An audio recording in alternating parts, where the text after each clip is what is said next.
Hi guys, నేను ఇప్పుడే Chennai love story movie చూసాను. మూవీ నాకైతే చాలా అంటే చాలా బాగా నచ్చింది.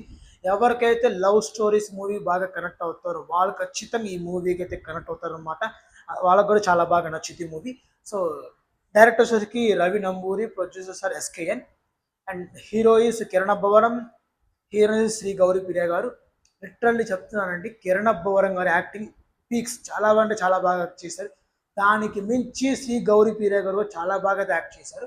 సో మన హీరోయిన్ గారికి అయితే ఫస్ట్ లో బ్రేకప్ అవుద్ది. ఆ బ్రేకప్ అవడంతో తను డిప్రెషన్లో డైలీ తాగుతూ ఉంటుంది. మన హీరో వచ్చేసరికి అన్నదనమాట.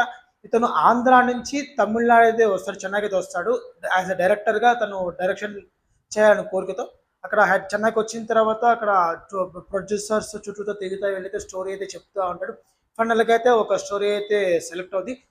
అతను సినిమా తీసాడా లేదా అనేది మనకి సినిమా చూస్తే అర్థమవుద్ది. అస్సలు లిటరల్లీ చెప్తున్నానండి, ఇంటర్వ్యూ దగ్గర ఒక సీన్ ఉంటుందండి, అసలు ఎక్స్పెక్ట్ చేయలేదు.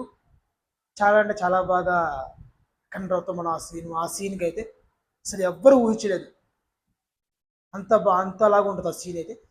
ఫస్ట్ హాఫ్ చాలా హైలో ఉండిద్ది, సెకండ్ హాఫ్ కొంచెం లిటిల్ బిట్ డౌన్ అవుతుంది. నాకు అనిపించింది లిటిల్ బిట్ డౌన్ ఉంటుంది, కొంచెం స్లో అవుతూ ఉంటుంది మూవీ. మ్యూజికల్ అయితే మణి శర్మ గారు అయితే చాలా బాగా మ్యూజిక్ అయితే కంపోజ్ అయితే చేశారు.